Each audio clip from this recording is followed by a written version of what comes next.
Oitavo ano, tudo bom?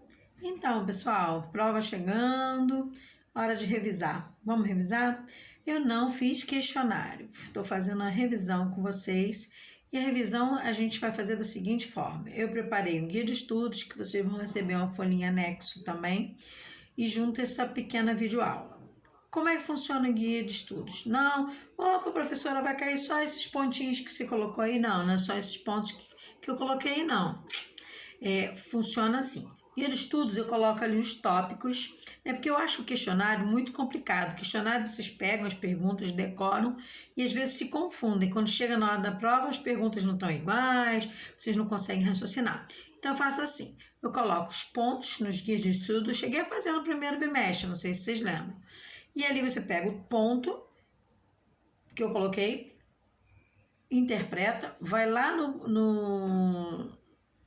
nas anotações do caderno, nas páginas do livro que eu marquei, interpreta, entende aquele assunto, interpreta bem entendidinho, passa para o próximo, passa para o próximo, passa para o próximo e vai fazer uma boa prova. Por exemplo, estou com o guia de estudos aqui aberto no meu computador, que é o mesmo que você vai receber. Primeiro tópico, observar o mapa do continente americano, né? Vocês vão ver o mapa do continente americano. No continente americano, vocês vão olhar o mapa por inteiro, desde a América do Norte, América Central, América do Sul. O continente americano se divide em Norte, Centro e Sul, vocês estão lembrados, né? Na América do Norte, Canadá, Estados Unidos e México. E na América Central, que vai da Guatemala até a Costa Rica, ali do Panamá, e na América Central ela divide a América Central Istmica, que é aquela parte presa ao continente, e tem as ilhas, que é onde tem Cuba, Jamaica, Porto Rico, todas aquelas ilhas caribenhas. Bom, e além disso tem a divisão socioeconômica, que é a que a gente faz da América Saxônica e América Latina. A América Latina, toda aquela parte não só da linguística como econômica, que é a América menos favorecida, a mais pobre, a menos desenvolvida. Importante que vocês olhem, observem quando estiver estudando esse continente, observem esse continente e vejam os países que estão, onde estão, quais são os países vizinhos, está escrito lá no guia de estudo.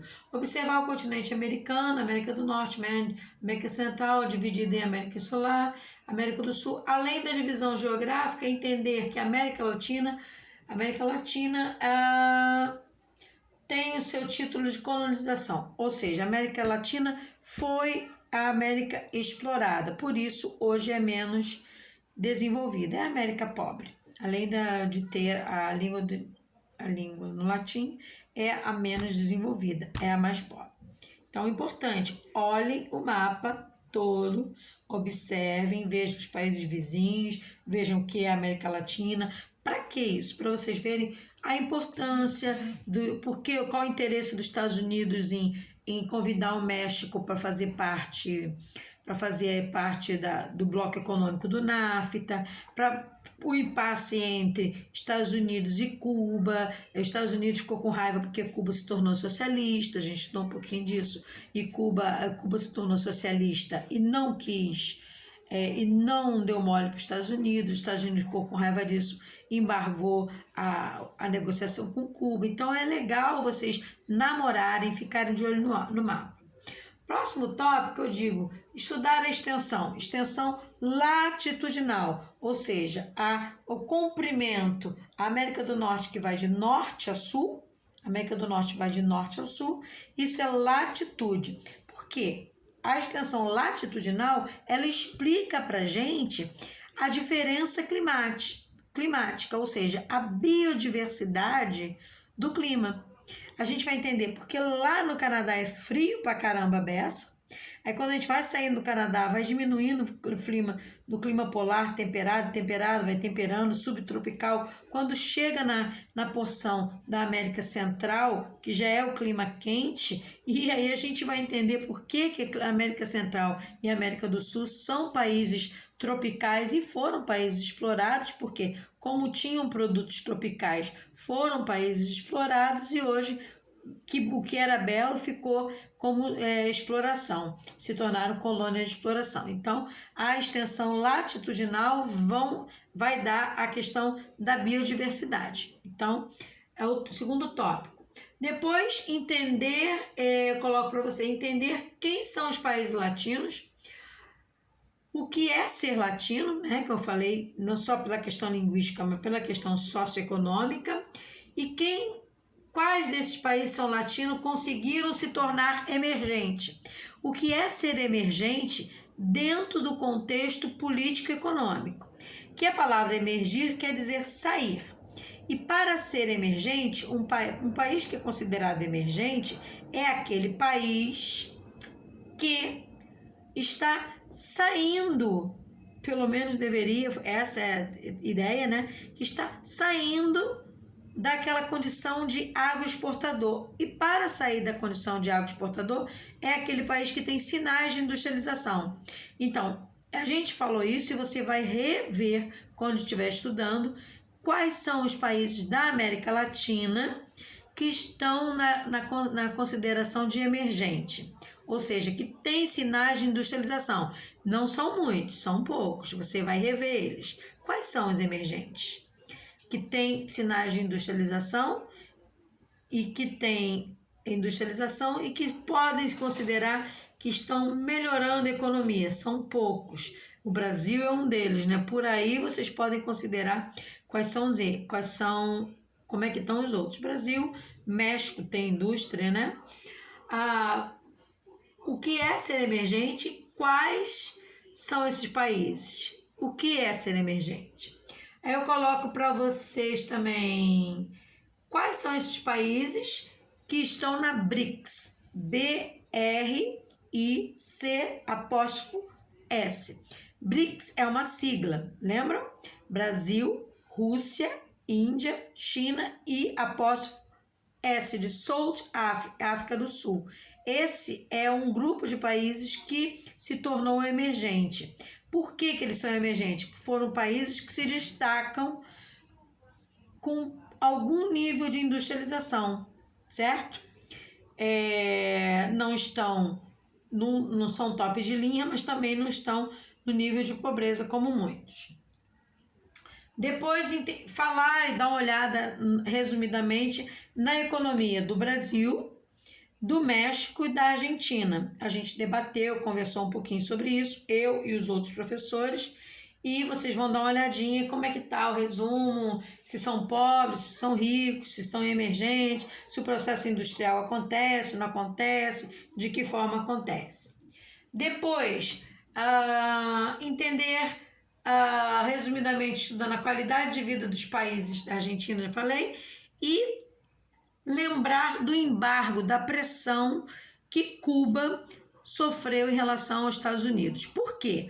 Cuba adotou o sistema socialista, né? Que era um sistema de igualdade social, que economia planificada, é um sistema que vinha principalmente do leste europeu, cujo a União Soviética, as repúblicas socialistas soviéticas lideravam isso aí.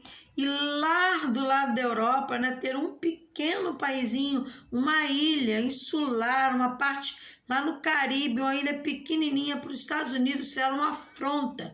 Ter uma pequenininha, uma nanica, uma ilha pequena, afrontar ser socialista em todo o continente americano, não tinha ninguém mais socialista, e Cuba fez isso bem do lado dos Estados Unidos. Vocês vão entender, vão ler de novo, que eu falei isso para vocês, vocês vão entender o que foi ter Cuba como uma grande afronta do socialismo enfrentando os Estados Unidos. Os Estados Unidos também embargou economicamente e tentou oprimir, pressionar Cuba no seu desenvolvimento. Vão ler esse capítulo para lembrar, porque eu expliquei isso para vocês.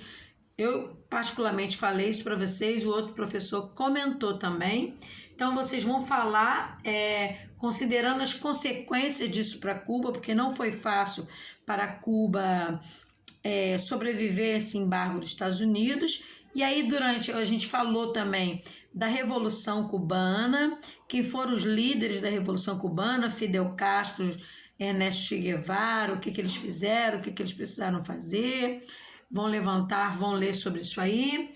A importância da Revolução Cubana para a atuação dos seus e a atuação de Che Guevara e de Fidel Castro, né? Porque o que eles fizeram? Hoje Cuba tem o maior sistema da medicina do mundo. Ah, mas Cuba tem economia falida, o socialismo faliu, mas leiam e relembrem sobre o que a gente falou, como Cuba como um país latino, né? Como ele sobreviveu à questão socialista. Leiam sobre isso, entendam para relembrar o que a gente viu. E também destacar o que é um bloco econômico, quais são os blocos econômicos que se destacam na América Latina, principalmente sobre o NAFTA, bloco econômico do NAFTA, que é o bloco econômico que o México entrou, quais foram as vantagens, a gente fez um exercício grande sobre isso, né? Quais foram as vantagens do México no NAFTA e quais as vantagens que os Estados Unidos tirou, deixando o México entrar como vizinho no NAFTA, né? Que é um bloco econômico do Tratado dos Países do Norte para o NAFTA. Quais são os países que compõem o Mercosul, que é um bloco econômico dos países da América do Sul? O que se faz no bloco econômico? Vamos relembrar isso aí. Quais são os países que compõem?